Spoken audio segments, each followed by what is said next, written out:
Hello, and welcome to episode number 15 of the TEW 2020 Challenge Run.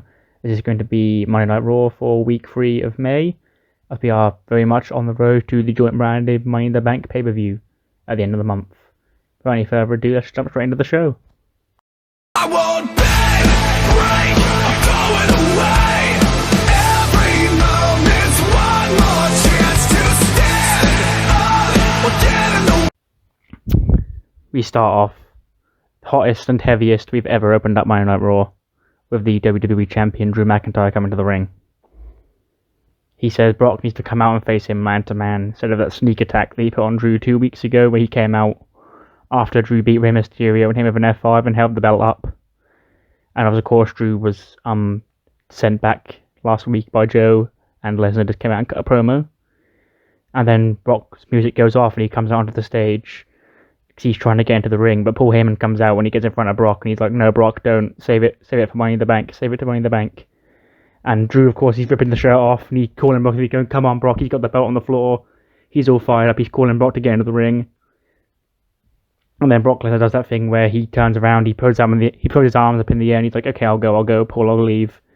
But then he shoves Paul Heyman to the side, and he storms to the ring at lightning Brock Lesnar speed. He does his big leap over the top ropes, and him and Drew end up getting into a brawl.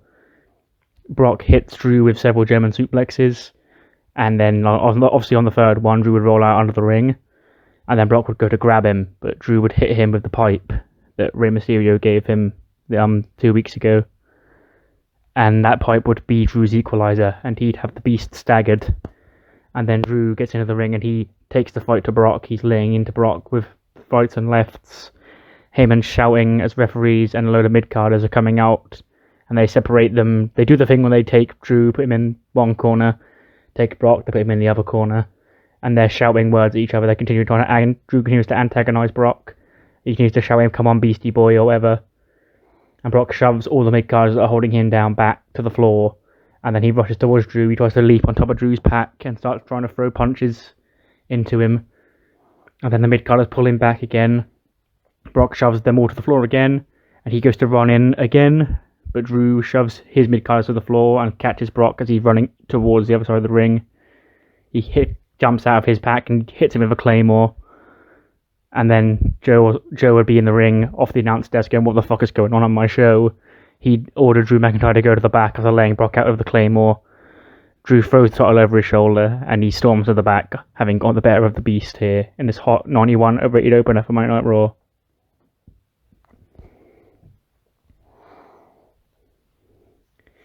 Cesaro versus Apollo Crews. They're both scoring 53s. Apollo beats him with a spin-out powerbomb.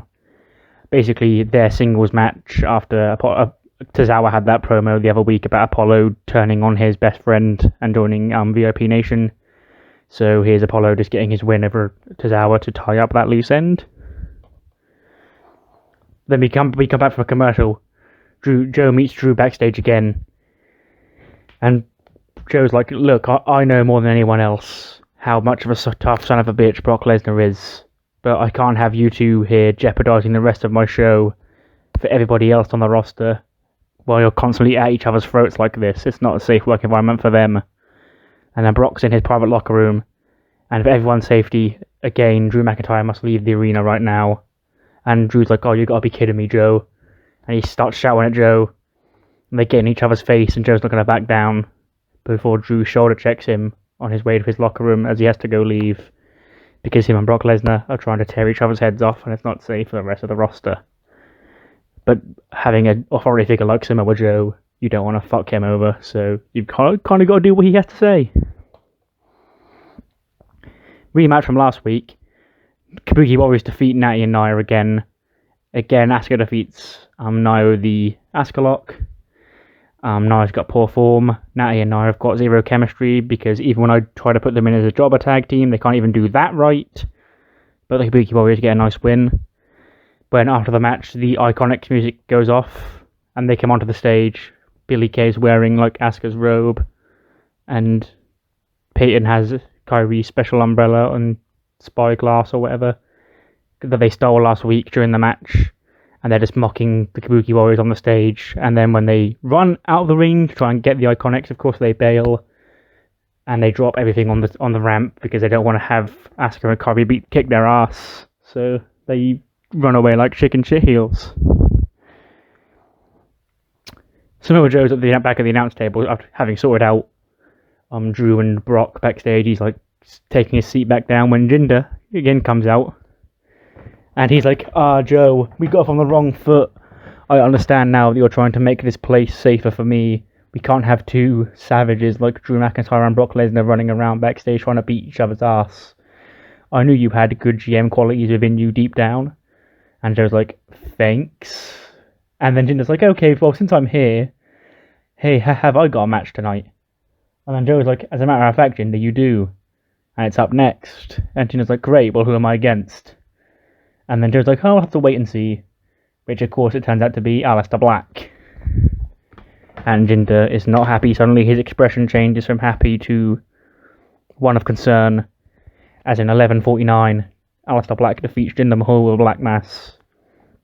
Jinder gets a 50, Aleister a 71. And Aleister, of course, in Money in the Bank, just continuing his path of dominance towards Money in the Bank. Cedric Alexander and Ricochet are backstage, having a chat about just life after they lost at Backlash or Payback, whatever it was, and they're plotting their next move as a tag team when they're approached by the entirety of VIP Nation. And MVP is like, look, you two, I see you're struggling right now, but look at what we've created here. Bobby Lashley was struggling, Apollo Crews was struggling, Shelton Benjamin was struggling until they all decided to join VIP Nation. And hey, you never know, there's always going to be spots here for you two if you're struggling that badly. And then they're like, thanks for the offer, mate, but we work alone, or we work together as a tag team. We don't need your help. And then MVP's like, well, if that's so, then you will have no problem wrestling Shelton and Bobby Lashley later on tonight. And they're like, okay, then you're on. So that's Cedric and Ricochet against Lashley and Apollo, not Lashley and Shelton, sorry, of VIP Nation later on tonight. First things first, we get a great Rey Mysterio little open. It's not really an open challenge, it's just sort of he's got nothing to do right now. He gave Drew the pipe. That's really his involvement in the story. So he's just sort of floating, so he's having matches with people to try and elevate them. He had one with Cesaro last week, and now he's got one against Humberto. Rey beats him with a 619, gets a 73, which he scores himself, and Humberto gets a 52. Nice little match to have on the show. Could have probably been the main event, knowing my luck, but hey-ho. Oney Lorcan is backstage. He says, I'm looking for Bo Dallas, I'm going to kick his ass, throw him up. When he sees somebody that he thinks looks like Bo Dallas, and he goes to beat him up, but it turns out it's R-Truth in disguise. And he's like, hey man, what you doing? And he goes, I'm going to win 24/7 title, throw him up, what about you? And he's also looking for Bo Dallas, but they realise that Bo Dallas is not here this week. So they just sort of sat there with egg on their face, like, well, what do we do now? And they make awkward chit-chat because they've both made a mistake and none of them can get the 24/7 title. Because they've both come to Raw and Bo Dallas is not here because he's not a Raw superstar. 63, Lashley and Shelton of VIP Nation defeat Cedric and Ricochet. Lashley submits Cedric with the full Nelson. Ricochet gets a 64, Lashley 66, Shelton 50, Cedric 48. Ricochet has a hot new move apparently. Don't know if that happened in this match. No, apparently he already had it. That's news to me. Anyway, Shayna Baszler comes out, the Raw Women's Champion, and she says last week, Candy Floss, she just like Liv Morgan at Payback, she was a plucky young up underdog. She thought she had Shayna, but in reality that Shayna will never lose to someone like this. And she knows that she's heard Xia saying that Candy Floss nearly had the belt. And, well, she's going to face Xia tonight, and there's going to be no doubt that she's the dominant Raw Women's Champion. Which, of course, goes 7 minutes, but Shayna does defeat, not Candy Floss, Xia Brookside with the armbar. Makes the second defense of her Raw Women's title. As she continues her path of destruction, there doesn't seem to be a challenger for her at Money in the Bank. So she's just defending her title here on Raw. Obviously, because everyone has to defend it every 30 days. And if she's not going to be on the pay-per-view, she's been defending it here tonight and last week. So she's had her contractually obligated defenses. So life is all good for the Queen of Spades. Street Profits cut a promo, just them talking about the upcoming triple threat tag team match between the Viking Raiders, Aussie Might, and the Peak of Physique, where the winners will face them next week for the Raw tag team titles. And the match itself gets a 45. The Viking Raiders defeat Brendan Vink and Shane Thorne of Aussie Might, as well as the Peak of Physique. Apparently it was elimination, even though I just said I've had to pin Tony Nese. And it wouldn't have been elimination, it would have been one for the finish. The Viking Raiders pin Tony Nese or Riddick Moss. I just said Tony Nese. Not a member of Aussie Might, basically. So it will be the Viking Raiders and the Street Profits next week for the tag team titles. Seth Rollins promo in his locker room. He's hyping up Ruby Riott because last week, I think it was last week or was it the week before, they had the promo, her, Liv, and no, it would have been last week because they qualified the week before. Her, Liv, and Bianca had the freeway dueling words promo about how they were all going to win Money in the Bank. So tonight they've got the triple threat match to see who gets the upper hand, and Seth says, for the good of the church, Ruby, you need to get that win. Because at the Money in the Bank, Austin Theory's going to win his Money in the Bank ladder match, and you have to win yours too. And then we'll hold all the power here on Monday Night Raw. But to start with, that would require you winning this triple threat match and getting the momentum ahead of Money in the Bank. Ruby nods her head, she doesn't say anything, and she leaves to go to the ring ahead of the triple threat match. Match gets to 49. Ruby does defeat Bianca and Liv. She gets the pinfall over Liv with the right kick. Bianca gets a 38, Liv 44, Ruby 48. And apparently there's not a women's Money in the Bank storyline because it didn't advance here, even though these are the three people that would be in it. So, but then we have our main event, which we don't think I've said, but it would have been announced during the show. The main event is Andrade versus Kevin Owens after their scuffle last week. So Andrade's coming out to the ring as Ruby celebrates with the Church of Rollins. But alongside Andrade is Zelina Vega, and alongside her is Angel Garza. And Angel Garza, of course, has had his issues with Seth and the Church of Rollins. So when he comes down the ramp and he stops as Seth's crew is going up the ramp and he's coming down, and him and Seth have a nice little exchange. And Zelina's like, "Come on, just don't worry about him. We've got Andrade and Kevin Owens to focus on. Let Seth Rollins go." And then Seth sort of mocks Angel Garza for not attacking him and not taking the fight to him after he had Seth. Like, he said he wanted Seth all this time, and he's finally got a chance to put his hands on him.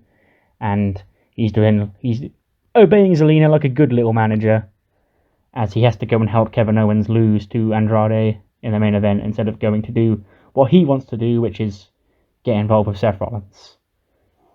So then we cut to a commercial break. And after that, we come back.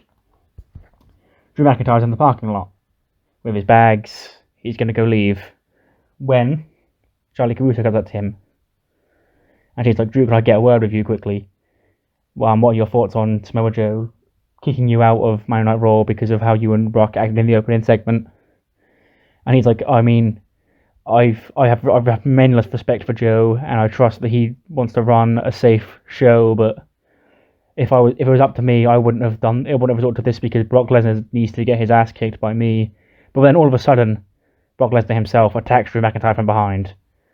He charges in off screen, drops him to the floor, and ends up throwing him through his car window as Brock Lesnar backs away laughing, doing his little dance as he jogs to leave to his own private limo or whatever.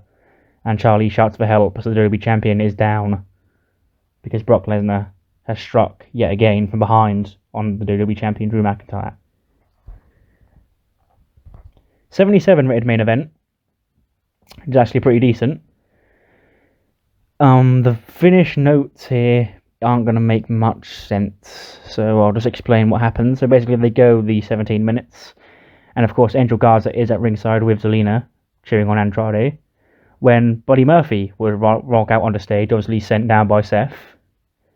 And him and Angel Garza would get into a bit of a fight at ringside. Zelina would try and break it up, but Garza finally gets a chance to get his hands on one of Seth's disciples, so of course he's going to take it.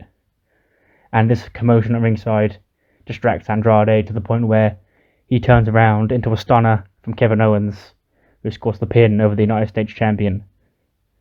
And the show goes off the air with Garza and Murphy brawling all around the arena.